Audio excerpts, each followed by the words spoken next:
Good morning students. Infinity के chapter में चलिए क्या पढ़ रहे हैं आप? रूल्स ऑफ इन्फिनिटिव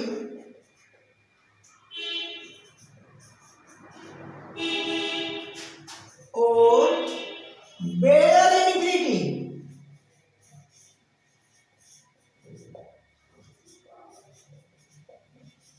ये पढ़ रहे हैं।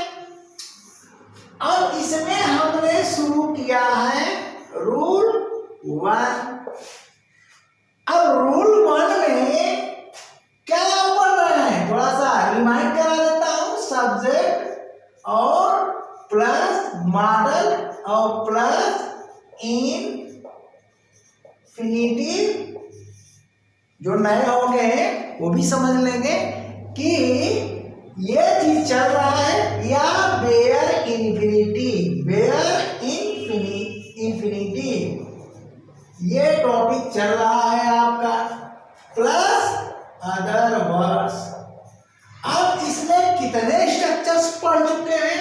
तो स्ट्रक्चर्स हेडिंग मैंने दिया था, वही क्रम आगे चल रहा है। तो क्रम से आप पढ़िए, नोट बना लीजिए बढ़िया से। तो इसमें देखिए फर्स्ट, सेकेंड, ठीक ना, थर्ड, फोर्थ, फिफ्थ और सिक्स्थ, ये सारे के सारे डन हो गए हैं। आज आपको कौन सा स्ट्रक्चर पढ़ना है? सेवेंथ, नंबर 7 पढ़ना है। तो 7th स्ट्रक्चर क्या है भैया? अब इसको आप समझ लीजिए। 7th में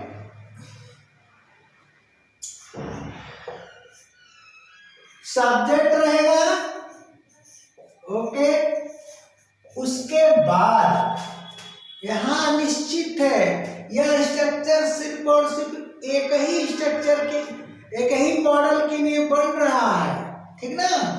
तो यहां पर हम मॉडल लिख देते हैं और उसके बाद अंडर ब्रैकेट लिख देते हैं जब एक ही मॉडल है। तो मॉडल 8 के लिए यह स्ट्रक्चर बन रहा है, ध्यान दीजिएगा। मॉडल 8 के लिए यह स्ट्रक्चर बन रहा है, इकलौता। तो इसका मतलब कि कल वाले स्ट्रक्चर में, इसके पूर्व वाले स्ट्रक्चर में जो आप हैव लिख रहे थे बेयर इन्फिनिटी, या तो कल के पैटर्न पर लिखो तो और बढ़िया रहेगा, ज्यादा समझ में आएगा, है नहीं तो आप कंफ्यूज हो जाओगे। तो हम क्या करते हैं, कल के पैटर्न पर लिखते हैं। तो पिछले क्लास के यहाँ पर बेयर इन्फिनिटी, देखो बेयर इन्फिनिटी लिखा हुआ था, क्या लिखा था? Bare infinity. तो यहाँ पर मॉडल क्या, सेल, विल वगैरह वगैरह, कल वाला क्लास देख लेना। यहाँ पर हम सुनिश्चित कर दे रहे हैं मॉडल 8, ध्यान देना, हम कंपेयर कर दे रहे हैं। तो जब यहाँ का मॉडल सुनिश्चित हो गया तो अब यह बेयर इन्फिनिटी वहां पर आप क्या किए थे कल वाले क्लास में, है। इसके बाद वाला नियम पोर्शन लिख दे रहे हैं, पास्ट पार्टिसिपल लिख दे रहे हैं। पास्ट पार्टिसिपल का मतलब क्रिया का थर्ड फॉर्म, और प्लस हम अदर वर्ड्स भी लिख दे रहे हैं। तो ये स्ट्रक्चर आपका डन हो गया। देखिए स्ट्रक्चर आपका डन हो गया, ये बन गया, ठीक। फर्क क्या है? जब मॉडल यहाँ पर शुड रहेगा, मस्ट रहेगा, तो यहाँ बेयर इन्फिनिटी भाव रहेगा, यानी पिछले क्लास वाला ही स्ट्रक्चर है। लेकिन जैसे हम मॉडल करेंगे तो यह इन्फिनिटी में बदल जाएगा। इट मीन्स यहाँ पर अब हम इन्फिनिटिव लिखेंगे, सिर्फ और सिर्फ क्या लिखेंगे? इन्फिनिटिव लिखेंगे। तो चलिए भाई इन्फिनिटिव लिख दिया, क्या लिख दिया? इन्फिनिटिव, ठीक है।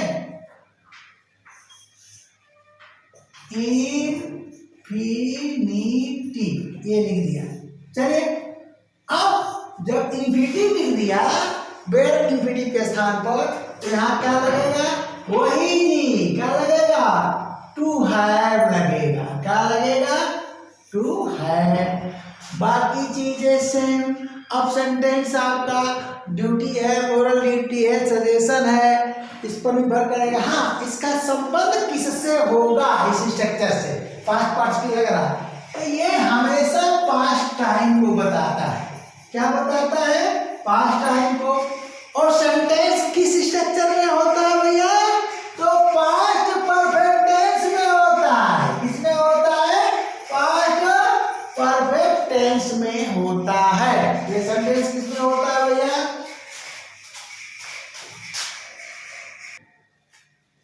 यह सेंटेंस किसमें होता है, पास्ट परफेक्ट टेंस में होता है। ठीक, अब सीधा एग्जाम्पल आप लीजिए। तो चलिए एग्जाम्पल क्या हुआ, अगर हम एग्जाम्पल लेते हैं यहां पर कि वी, ध्यान देना, वी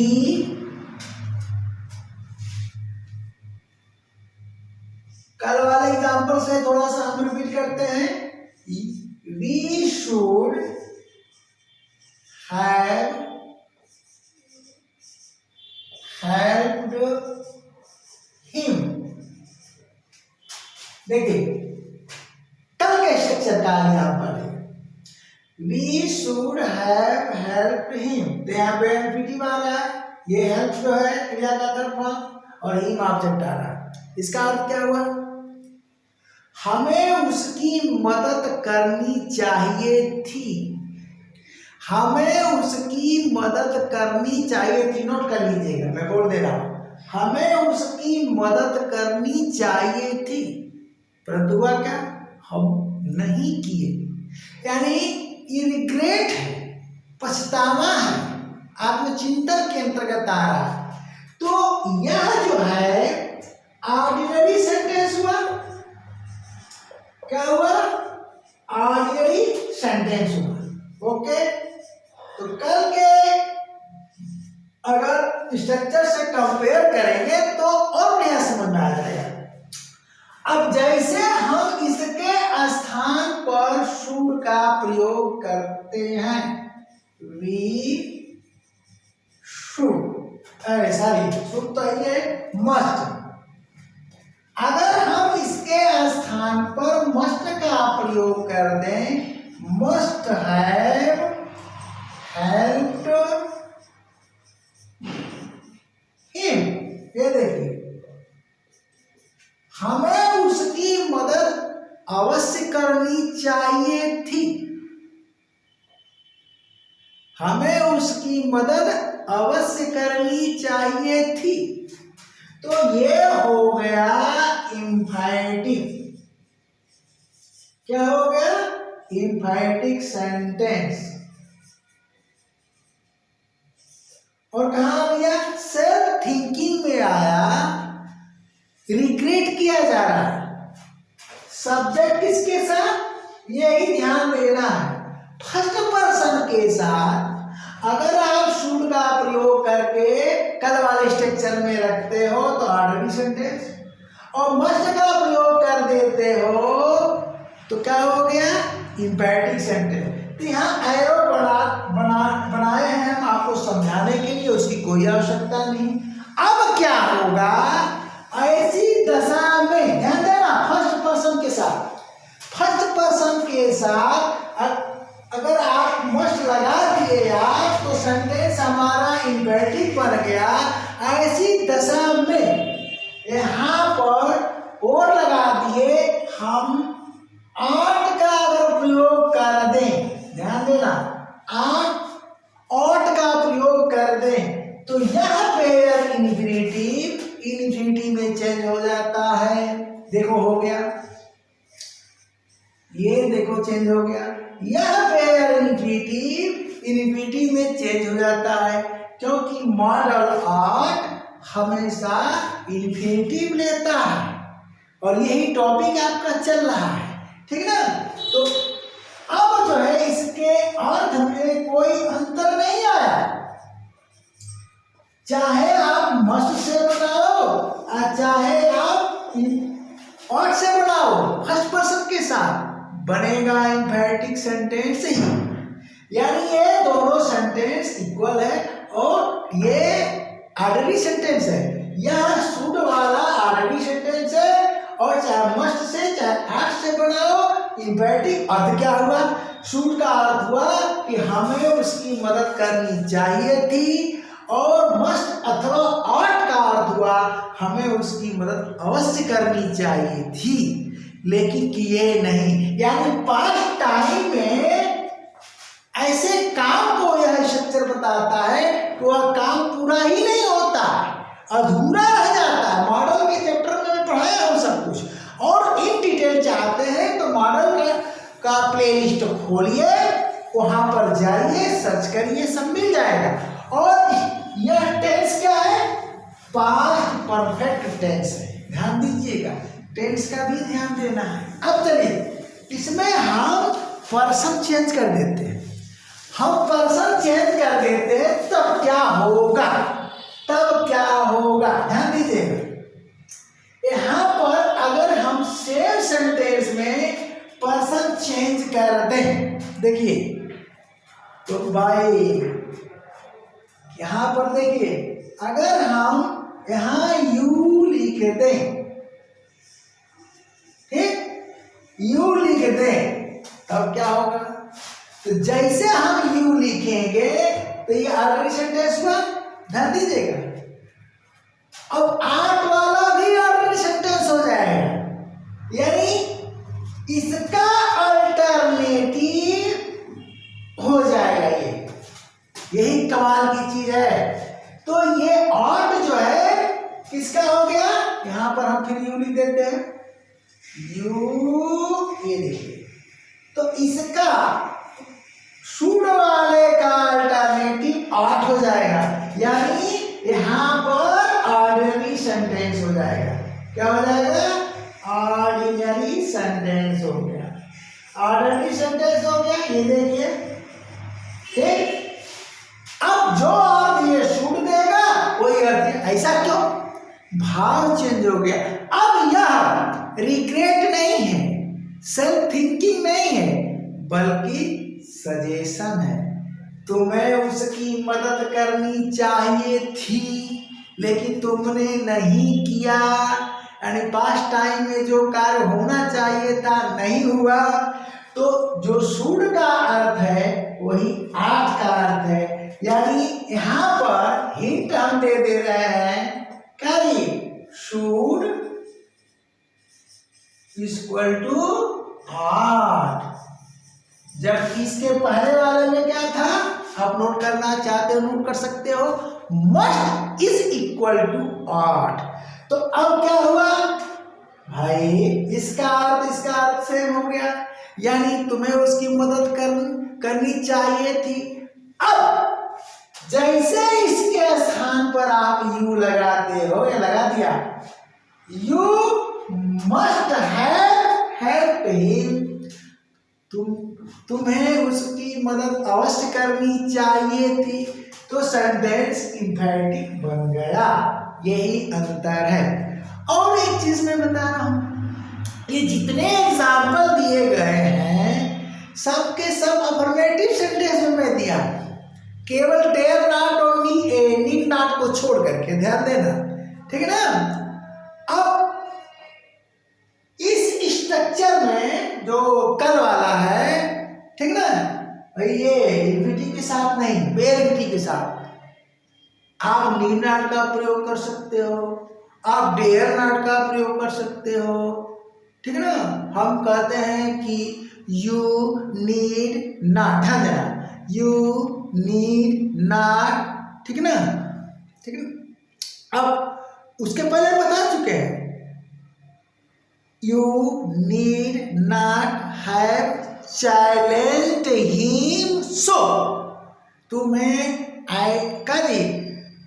इस तरह उसे चुनौती देने की आवश्यकता नहीं थी। बन सकता है, कोई दिक्कत नहीं।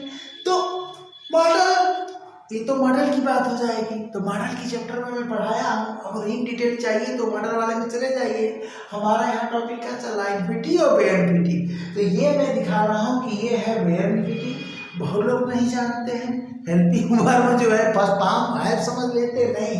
यहाँ पर मैं प्रमाणित कर दे रहा हूँ कि देखिए यही हैव यहाँ टू हैव बन गया, तो क्लियर हो गया। यानी मॉडल 8 से क्लियर हो जाता है कि ये जो स्ट्रक्चर में इसके पूर्व भी पढ़ाया हूँ, कल पढ़ाया था, आपको नहीं क्लियर हुआ होगा तो आज क्लियर हो जाएगा। अब इसके साथ अगर निगेटिव बनाओगे तो कैसे बनेगा, देखो।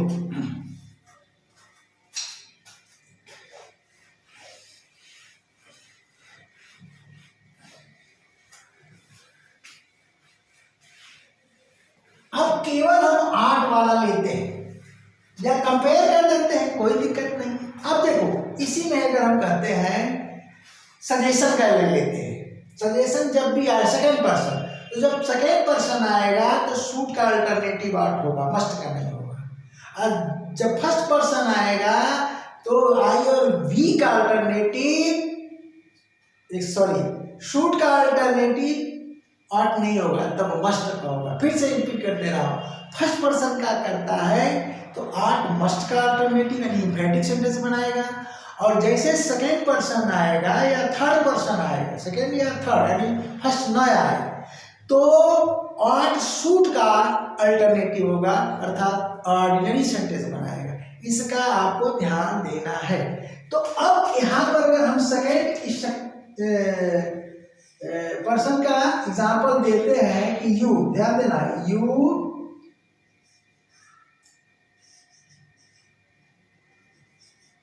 should not have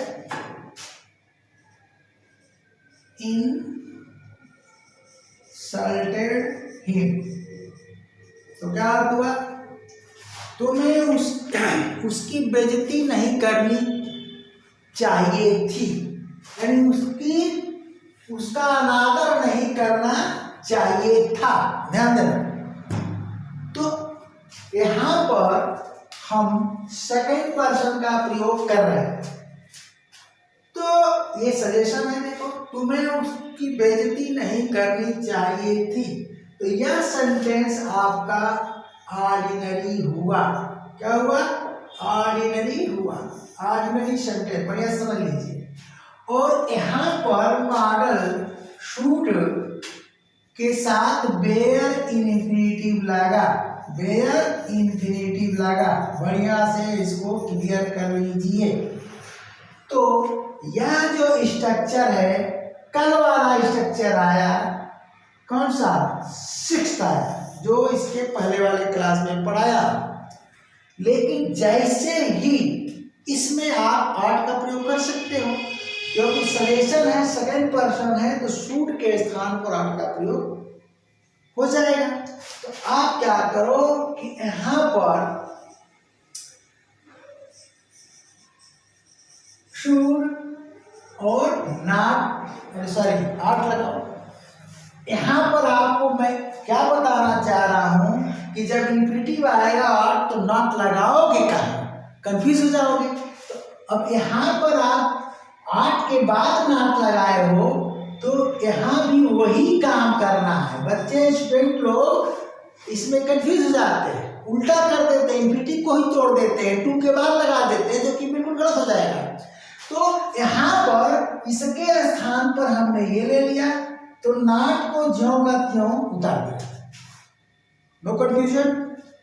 अब हैव को चेंज कर दिया है, यहाँ कौन सा कंफ्यूजन है भैया, ये देखिए कौन सी दिक्कत हो रही है, आज वाले स्ट्रक्चर में आ गए। और उसके बाद इंसल्टेड, उसके बाद हिम कर दिए, और आज वाला स्ट्रक्चर आपका 7th मिल गया, और यह भी सेंटेंस आपका ऑर्डिनरी है, ऑर्डिनरी सेंटेंस है। जो अर्थ शूट देगा वही अर्थ यहाँ ऑट देगा, कोई अंतर नहीं है, ठीक है। फर्क क्या है शुड जो है वेयर इंफिनिटिव ले रहा है, जबकि ऑट इंफिनिटिव ले रहा है। आज का क्लास इसी बात पर फोकस कर रहा है, इंफिनिटिव। और नॉट आप लगाओगे तो कहाँ लगाओगे, अगर निगेटिव बनाओगे, क्योंकि सारा फॉर्मेटिव ही दिया हो एग्जाम्पल। और आठ के साथ आगे नॉट तो तुम यहाँ लगा दोगे, अगर यहाँ लगाते हो, ध्यान देना, यहाँ अगर नॉट लगा देते हो तो गलत हो जाएगा, नहीं मालूम, क्योंकि गुरुजी लोग क्या पढ़ाते हैं, मॉडल आर्ट 2 क्या पढ़ा देते हैं गुरुजी, मॉडल आर्ट 2। मॉडल आर्ट 2 जो पढ़ाएगा तो नॉट यहाँ लगाएगा। बोलो गलत हुआ कि नहीं गलत हुआ? इसलिए यह 2 जो है, क्लियर हुआ कि नहीं क्लियर हुआ? यह 2 मॉडल का हिस्सा नहीं है, यह 2 तो इंफिनिटिव का हिस्सा है। और 2 को तोड़ के यहाँ कर दोगे तो ये 5 जो है इंफिनिटिव कहाँ रह जाएगा, पूरा सेंटेंस ही गलत हो जाएगा। तो भैया आज के क्लास में मुख्य पॉइंट यही था, तो इसका ध्यान दीजिए। अभी मॉडल में जैसे वुड के साथ रेदर लगा करके, ठीक है ना जी, वुड सूनर लगा करके फ्रेज भी बनता है, ठीक ना। अब वहाँ पर भी इन्फिनिटिव और बेनिफिटिव का चक्कर है भैया, तो उसको भी छुड़ा दूंगा, उसके बाद मॉडल का फिनिश हो जाएगा, फिर आगे बढ़ूंगा। तो मैं पढ़ाऊंगा विधि विधान से, जो मेरा अपना तरीका, आपके तरीके से नहीं, शॉर्टकट नहीं, हाँ काम करता जा रहा हूँ। फर्स्ट प्रायोरिटी मेरी ये है, पूरी इंग्लिश लैंग्वेज को यूट्यूब पर दे देना, जो ऑफलाइन वाला सिस्टम है। जब ये काम मैं कर लूँगा तो मास्टर बैच लॉन्च होगा। तमाम हमने प्रोजेक्ट बना करके मैं रख दिया हूँ, मास्टर बैच लॉन्च होगा, प्रैक्टिस बैच। तो उनके लिए जो बहुत अपने को काबिल बनते हैं और देखते हैं और वीडियो को शूट कर देते हैं, तो उनकी काबिलियत सब निकल जाएगी वहीं पर, प्रैक्टिस बैच में निकल जाएगी और मास्टर बैच में निकल जाएगी, ठीक ना। लेकिन अगर आप कमज़ोर हो, जीरो हो, तो जैसे पढ़ा रहा हूँ बेसिकली उसी तरह से क्रमवार पढ़ते जाओ और एक नोट बनाओ, तो फिर मार्केट से कोई किताब आपको खरीदने की आवश्यकता नहीं पड़ेगी। तो अगले क्लास तक के लिए tata bye bye, thank you.